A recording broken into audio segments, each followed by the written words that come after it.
The emergency lights of Galactic Security Station Nexus 7 cast everything in a sickly orange glow, making the polished metal corridors look like the inside of a dying star. Commander Thekvar clicked his mandibles in satisfaction as he watched the transport shuttle dock through the observation port. His 4 compound eyes tracked every movement with the precision of a predator who had never known failure. "Another delivery, Commander?" Security Chief Blix Tun's scaled hide rippled with amusement as he slithered up beside his superior. The reptilian's forked tongue tasted the recycled air, picking up the scent of fear and desperation that usually accompanied new prisoners. "Not just any delivery, Chief." Thekvar's antennae twitched with anticipation. "This one's special. A Deathworlder from that backwater planet, what do they call it? Earth? When we..." The docking bay doors hissed open with mechanical precision, revealing 2 hulking Gordanian guards escorting what appeared to be the least threatening creature in the known galaxy.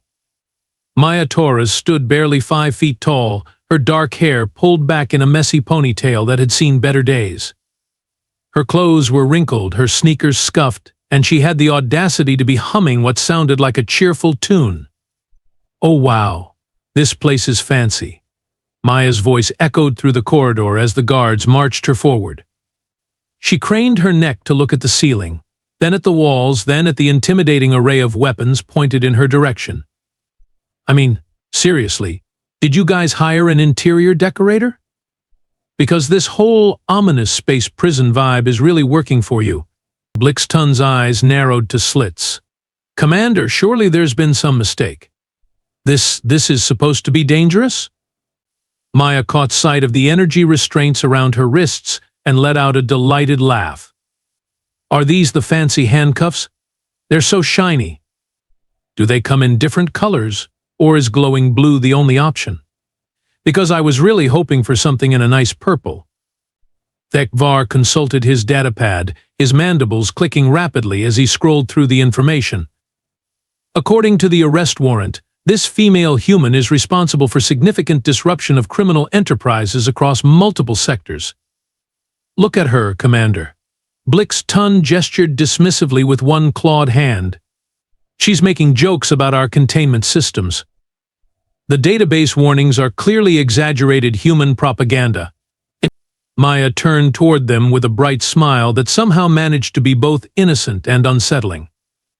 "Hi there, I'm Maya. Nice to meet you both. This is quite the welcoming committee you've got here. Very professional. Very stabby."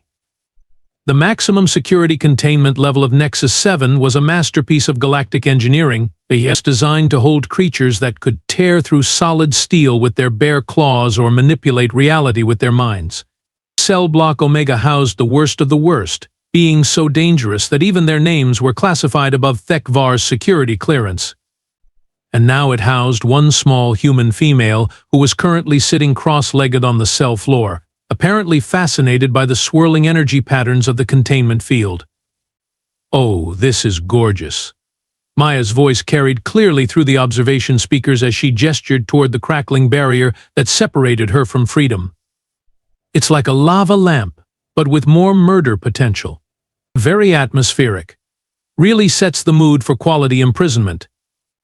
The cell itself was a testament to paranoid over-engineering. Triple-layered force fields that could stop a charging Raxian battle beast, that neural dampeners calibrated to shut down telepathic abilities, artificial gravity generators that could pin a prisoner to the floor with crushing force, and atmospheric controls that could flood the space with any number of incapacitating gases within seconds. Maya stretched her arms above her head and looked around with the enthusiasm of a tourist visiting a particularly interesting museum. "The lighting is excellent in here? Very moody? Kind of reminds me of those fancy restaurants where you can't actually see what you're eating, but the ambience makes you feel sophisticated anyway." From the observation deck, guards Zepp Han and Cole Rix watched their new prisoner with barely concealed amusement. Zepp Han was a towering crystalline being whose body refracted the station's lights into prismatic rainbows, while Cole Rix resembled a cross between a bear and a particularly aggressive houseplant, complete with thorns and an attitude problem. "Look at this primitive creature. Zephan's voice chimed like breaking glass as he gestured toward the monitor. She doesn't even understand the danger she's in. These Deathworlders are supposedly feared across the galaxy? Colrix's laugh sounded like rustling leaves mixed with distant thunder. I've seen Terran entertainment broadcasts. They make fictional stories about their own kind being dangerous. Pure fantasy, clearly. Maya had apparently grown bored with admiring the decor and dropped down to the floor. All right, well, since I'm going to be here for a while, might as well make the best of it. 1, 2, 3, she began doing push-ups with mechanical precision, counting each repetition in a cheerful sing-song voice. 15, 16, 17, hey, security camera number 3. Maya called out without breaking her rhythm. Yes, you, the one with the red blinking light. Are you guys recording this? Because I want to make sure my form is perfect. Prison fitness routine and all that. 23, 24, you know, this gravity feels a little heavy. Is this your standard setting, or did someone dial it up thinking it would slow me down? Because honestly, it's like a nice weighted workout. Very considerate of you. Zephan's prismatic form shimmered with disdain. The creature doesn't even realize the gravity has been increased to twice galactic standard. It should barely be able to stand, let alone perform physical exercise. 37, 38. Oh, and whoever's monitoring the audio feed, I hope you don't mind if I hum a little. It helps me keep rhythm. Show. The communication alert chimed through Commander Thekvar's office with the distinctive triple tone that indicated priority transmission from Galactic High Command. His mandibles clicked in annoyance as he paused his review of station security protocols to accept the incoming data stream. The holographic seal of the Galactic Enforcement Division materialized above his desk, followed by lines of text that made his compound eyes widen in what could charitably be called surprise. Prisoner transfer confirmation, Maya Torres, human female, age 28, Terran standard. Charges dismantling of the Sarthan cartel trafficking network across Kepler 442 billion, Wolf 359c, and the Proxima Centauri trading stations. Estimated financial damage to criminal enterprises. 847 million galactic credits. Estimated number of freed sentients, 12,847 individuals across 23 species. Thekvar stared at the report for several long moments before his mandibles began clicking in what passed for laughter among his kind. He activated his comm unit and patched through to Security Chief Blix Tun.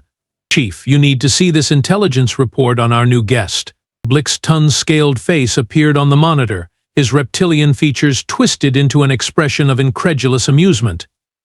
Commander, with respect, this has to be some kind of clerical error. One human female? Against the Sarthan cartel? They have private armies.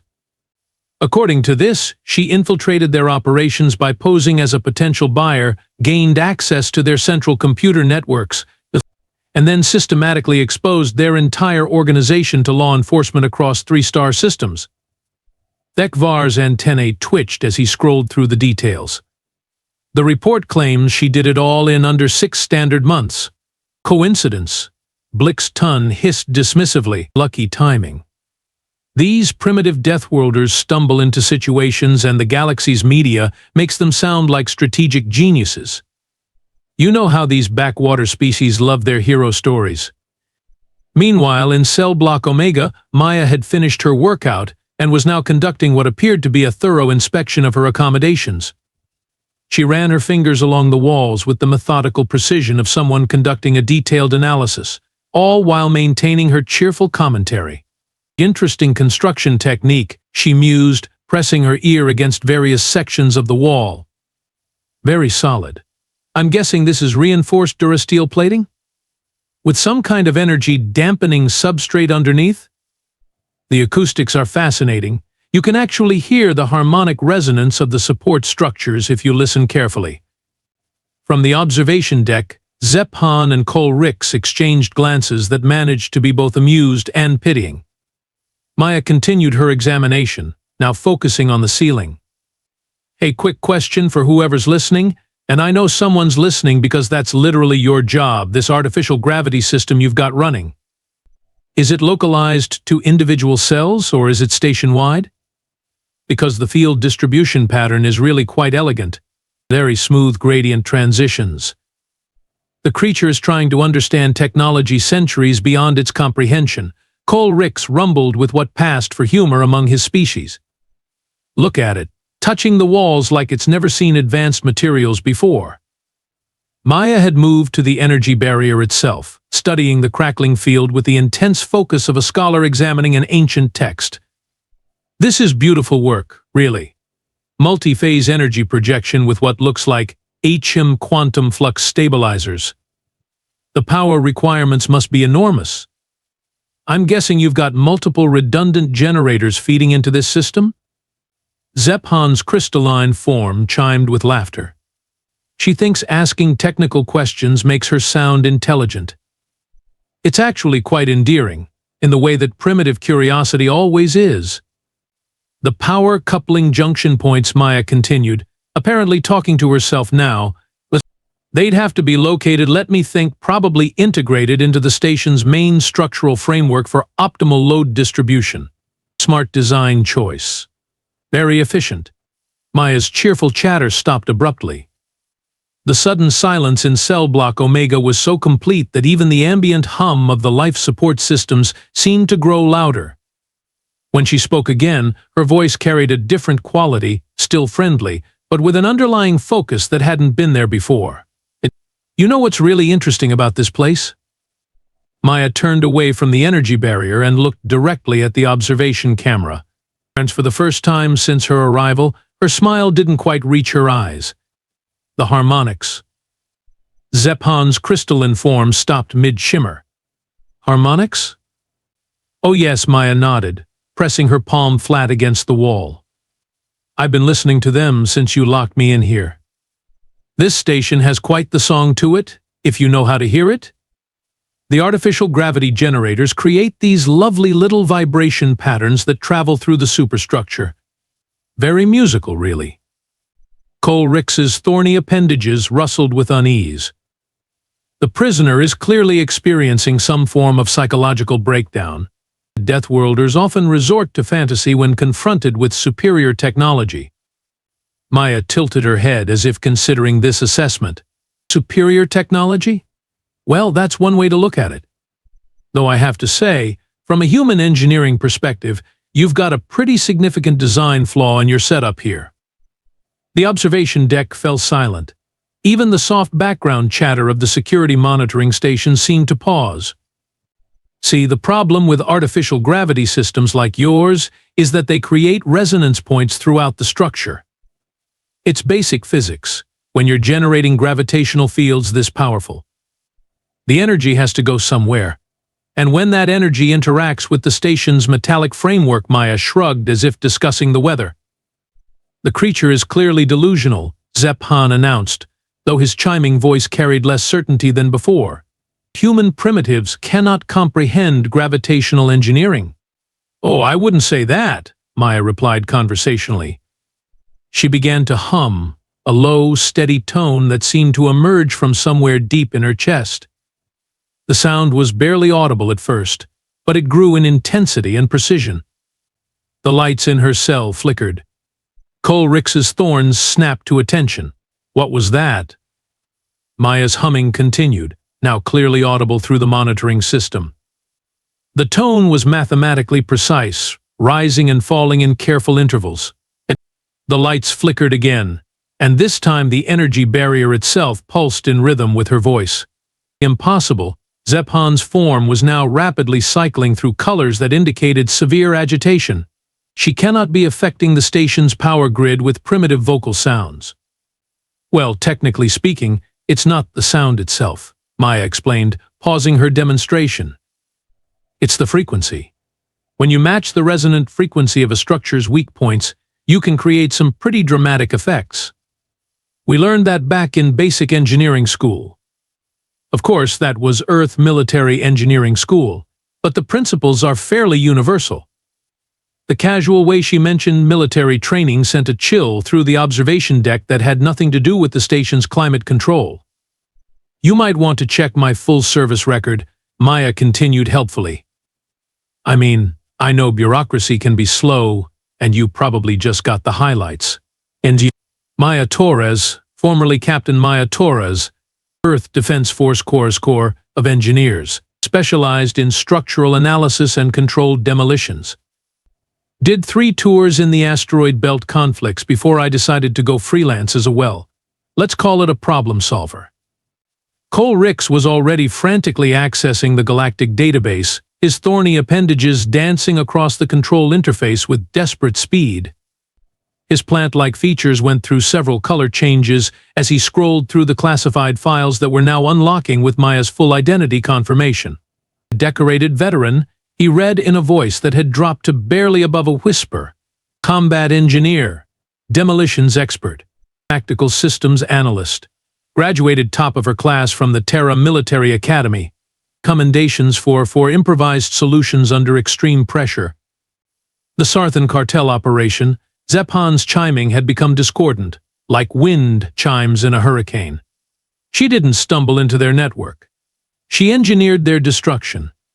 Maya had resumed her humming, and now the entire cell block was experiencing minor power fluctuations.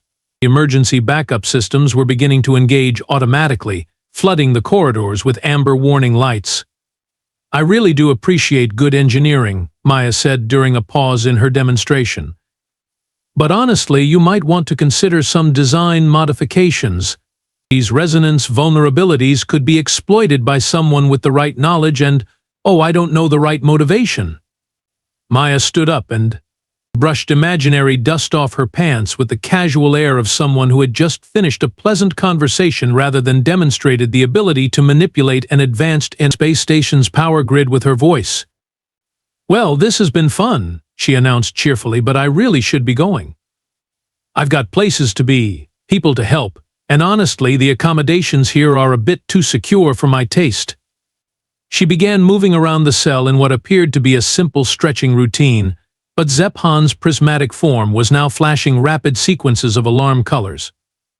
The crystalline being had recognized the mathematical precision in Maya's movements. She was calculating distances, angles, and timing with the methodical approach of an engineer solving a complex problem.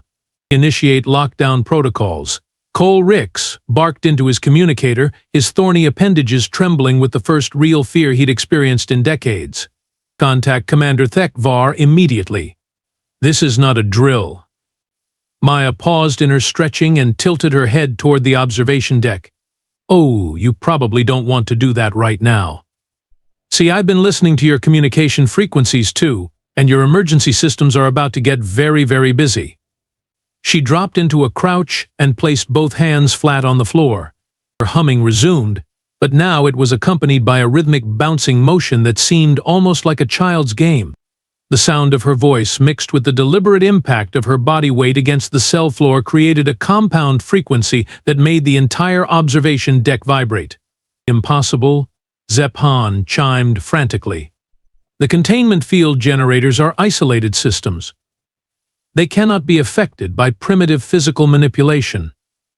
"That's what I thought too, initially," Maya replied without breaking her rhythm. "But then I realized something interesting about your design philosophy. You've got redundant systems feeding into each other, which is smart for preventing failures, but it also means that if you can get the right harmonic interference pattern going." The lights didn't just flicker this time, they strobed in rapid succession as power surges cascaded through the station's electrical grid.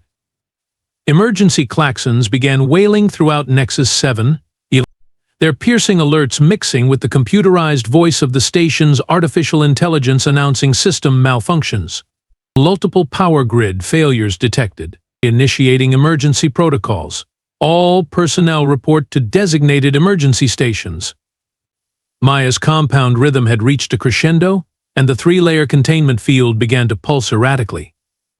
The energy barriers that had been designed to contain creatures capable of tearing through solid steel were now fighting against each other, harmonic frequencies creating destructive interference patterns. "The generators are overloading," Coleridge reported in a voice that had climbed several octaves higher than his species' normal range. The containment field is destabilizing. Basic physics, Maya said with a grin that would have been charming if it weren't accompanied by the sound of incredibly expensive alien technology systematically destroying itself. When you create opposing wave patterns at the right frequency, they cancel each other out. We call it destructive interference. Very useful concept. The final containment barrier collapsed with a sound like reality tearing, and Maya stepped through the empty space where an impenetrable energy field had existed moments before. And that, ladies and gentlemen, is why you should always stress test your systems against creative problem solving, she announced to the empty corridor. Because sometimes the solution isn't about having better technology, it's about understanding the technology you already have. Emergency lighting bathed the corridor in strobing red as Maya began walking toward the nearest access panel. Her movements were confident and purposeful, showing none of the uncertainty of someone trying to navigate an unfamiliar environment. Left corridor leads to the main security station, she mused aloud, apparently talking to herself. Right corridor goes to the auxiliary power coupling. Thanks for that detailed explanation earlier, Zep Han. Straight ahead should be the emergency access shafts that Coleridge mentioned when you were discussing the station's impenetrable design. She paused at the access panel and began working with the casual efficiency of someone who had been studying the station's schematics for months rather than hours. The panel's security locks disengaged with a series of soft beeps. You know, for a maximum security facility, you really should consider not discussing your security measures where the prisoners can hear you, Maya called out cheerfully as she disappeared into the maintenance shaft. It's almost like you wanted someone to escape. The last thing the security cameras recorded before the surveillance system experienced a complete cascade failure was Maya's voice echoing through the ventilation system, still maintaining that insufferably cheerful tone. Oh, and just so you know, I really wasn't kidding about those engineering standards. You might want to consider a full structural review once this is all over. These resonance vulnerabilities are a serious safety hazard. Commander Thekvar's mandibles clicked in rapid staccato patterns as he watched his supposedly impregnable station transform into a symphony of malfunctioning systems and panicked personnel. The command center's main display showed cascading red alerts from every sector of Nexus 7, each one representing another security protocol that Maya Torres had somehow turned against them. Lock down everything, he barked at his frantically working staff. Seal every corridor, every access port, every ventilation shaft. She's one small human. She cannot possibly evade our entire security force. The words had barely left his mandibles when the lights in Security Sector Delta went dark on the tactical display. 30 seconds later, the emergency beacon from Security Team Kappa stopped transmitting. Sir. Came the trembling voice of Communications Officer Vex High over the intercom. Team Kappa is reporting that their weapons have been disabled. They're trapped in Maintenance Bay 7. And the containment field they use for prisoner transport has somehow been reversed. They're locked inside their own transport unit. Thekvar's compound eyes focused on the schematic of Maintenance Bay 7. According to the station's blueprints, there were no external access points to that section except through the main corridor where his security teams were stationed. How is that possible? The human is in the ventilation system. Actually, Commander, Maya's cheerful voice crackled through the command center's speakers, causing every alien present to freeze in terror. I'm not in the vents anymore. Those are really cramped, and honestly, the air circulation isn't great. I figured I'd stretch my legs a bit. The security cameras throughout the station began cycling rapidly, but every feed showed empty corridors and vacant chambers. Maya had somehow gained access to the surveillance system and was using it to hide her actual location while taunting them through the communication network. This is impossible, Thekvar clicked furiously. We have 300 security personnel on this station. Advanced weapons, military-grade armor, centuries of tactical experience. Oh, you do have lovely equipment, Maya's voice agreed pleasantly. Very impressive specifications. Though I have to say, your tactical doctrine could use some work. See, the thing about having superior firepower is that it only helps if you can actually use it. And right now your teams keep getting caught in what we humans call tactical disadvantages. Security Team Rose Beacon went silent, followed immediately by Team Sigma. The pattern was becoming clear. Maya wasn't engaging in direct confrontation. She was using the station's own layout against the security forces, turning their numerical advantage into a liability by forcing them to move through choke points and find spaces where their superior weapons couldn't be brought to bear effectively. She's treating this like an urban warfare scenario, Thekvar realized with growing horror. She's not trying to fight our entire force at once. She's isolating individual teams and neutralizing them systematically. "Sir, we're receiving another transmission from the trap teams," HFY reported. "They're saying the human isn't actually harming anyone. She's just immobilizing them, using their own equipment against them somehow." Maya's laughter echoed through the command center speakers. "Oh, that's very sweet of them to notice. See, the thing about military engineering training is that you learn to solve problems with whatever resources are available. Your security teams carry all sorts of useful tools, emergency restraints, containment fields, stun weapons that can be recalibrated to disable equipment instead of organic targets. How are you accessing our communication systems?" Thekvar demanded. "Well, that's the funny thing about having an integrated station-wide network," Maya replied. "It's very convenient for coordinated operations, but it also means that if someone understands the underlying architecture, they can access pretty much everything from any terminal. And you've got terminals everywhere, maintenance access points, emergency stations, even in the restrooms. Very thoughtful design, really." Team Upsilon's distress beacon activated, then cut out after exactly 47 seconds. Thekvar was beginning to recognize the pattern. That was precisely how long it took Maya to implement whatever improvised solution she was using to neutralize each security team. "Commander," came another panicked voice over the intercom, "Team Zeta is requesting backup. They've cornered the human in Engineering Section C, but their weapons won't function and the blast doors keep sealing and unsealing randomly." "That's not randomly," Maya's voice chimed in helpfully. "That's very specifically timed to disrupt your tactical formations. Big difference." The command center of Nexus 7 had been transformed into a fortress of paranoia and desperation. Emergency blast shields covered every entrance. The air was thick with the acrid smell of overloaded electronics, and the remaining command staff huddled around their workstations like frightened animals seeking shelter from a predator they couldn't understand. Commander Thekvar stood in the center of it all, his mandibles clicking in patterns that indicated severe stress as he watched the tactical display show the systematic neutralization of his entire security force. 300 trained professionals, reduced to embarrassing status reports about being immobilized by their own equipment. "She cannot possibly breach the command center," Security Chief Blix-Tun hissed, though his scaled hide had shifted to the mottled gray that indicated fear among his species. "The blast doors are sealed, the access codes have been changed, and we've isolated all network connections." A soft chime from the central computer terminal made everyone in the room freeze. "Oh, hi there."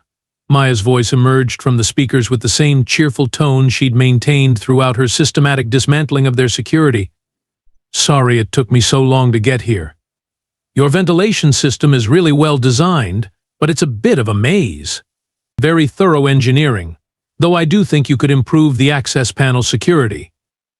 Those biometric locks are pretty easy to bypass if you know where to apply the right pressure."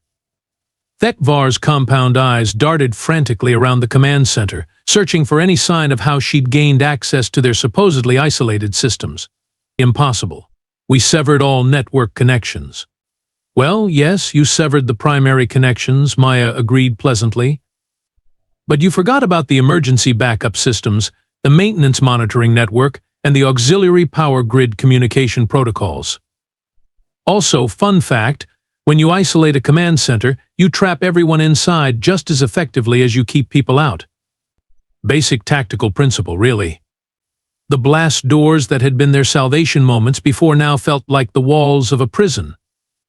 Blixton was frantically working at his terminal, trying to access the door controls, but every command returned an access denied error message. "Don't worry about the doors," Maya continued conversationally. "I'm not actually coming in there. I don't need to. See, what I really needed was access to your central database. And thank you very much for gathering all the senior staff in one convenient location with direct terminal access to everything. Blood, or whatever passed for blood among the various alien species present, drained from every face in the command center as they realized what she was implying. "You're downloading our files," Thekvar stated, his voice barely above a whisper. "Oh, I finished downloading 20 minutes ago," Maya replied cheerfully. "Right around the time I was convincing Security Team Gamma to take a nice nap in their own containment field. I've been spending the last bit of time cross-referencing everything with public records and legal databases. You know, doing my due diligence." The main display screen flickered and suddenly showed a complex organizational chart that made several of the command staff make choking sounds. Their supposedly secret criminal network was laid out in precise detail, complete with financial flows, personnel connections, and operational timelines. "You see, the Sarthan cartel was never the real target," Maya explained, her tone taking on the patient quality of a teacher addressing particularly slow students. "They were just one branch of a much larger operation." "And this facility? Nexus 7? This is the central hub for pretty much every major criminal enterprise in this sector of the galaxy." Communications officer Vex Hai was staring at the display with the expression of someone watching their entire world collapse. "How did you know?" "We call it following the money trail," Maya said. "It's a basic investigative technique. When you shut down one criminal operation, you track where their resources were coming from and where their profits were going. Eventually, all roads lead to the central hub. In this case, all roads led to your lovely maximum security facility that just happens to be perfectly positioned to coordinate illegal activities across multiple star systems." Thekvar's mandibles had stopped clicking entirely. You were captured deliberately." "Well, obviously. Did you really think someone with my background would get caught by accident? I needed access to your central database, and the only way to get that was from inside your security perimeter. But plus, I had to make sure you'd bring me here to the main facility rather than some random holding cell on a remote asteroid." The display updated again, now showing transmission logs that indicated data had been sent to multiple law enforcement agencies across the galaxy. The Terran Colonial Authority, the Galactic Enforcement Division, the Centauri Security Coalition, and about 15 other organizations should be receiving comprehensive evidence packages right about now. Maya's cheerful hum resumed, but this time it was accompanied by the sound of something being dragged through the ventilation system. Objects began dropping through the air circulation vents, energy restraints, the same type used by the security teams for prisoner transport. "Don't worry, those are set to a very comfortable setting," Maya announced. "Just enough to keep everyone nice and secure until the authorities arrive. Consider it a professional courtesy. I really don't want anyone trying to delete evidence or escape before the proper authorities can sort this whole mess out."